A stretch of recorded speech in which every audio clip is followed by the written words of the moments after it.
C'est le grand jour pour les 34 nouveaux ministres du gouvernement Ayrault. Chacun a pu rencontrer son prédécesseur lors des traditionnelles passations de pouvoir. Un des premiers à transmettre le flambeau, Luc Châtel à l'éducation, qui cède la place à Vincent Peillon.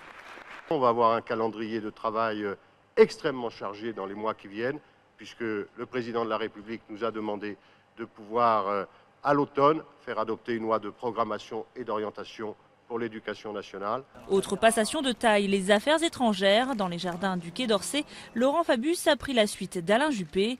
À la justice, c'est une ministre encore surprise de sa nomination, Christiane Taubira, qui a rencontré Michel Mercier pour discuter des gros dossiers.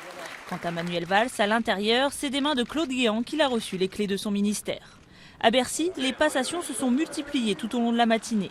Pierre Moscovici, le nouveau ministre des Finances, mais aussi Arnaud Montebourg, Jérôme Cahuzac, Fleur Pellerin ou encore Benoît Hamon ont pris leur quartier dans ce ministère. Avec tous la même volonté affichée, se mettre tout de suite au travail.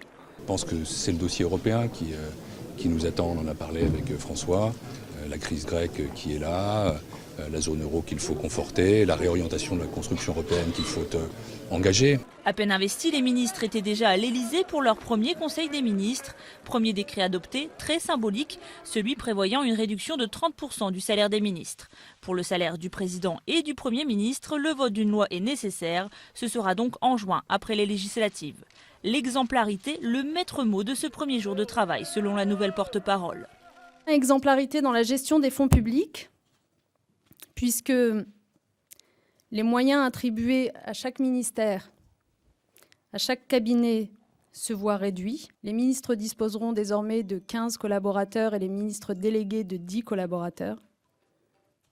Réduite aussi la dotation financière des cabinets, moins 10%.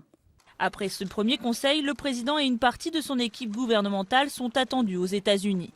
Direction Camp David pour un sommet du G8, suivi d'une rencontre des membres de l'OTAN à Chicago.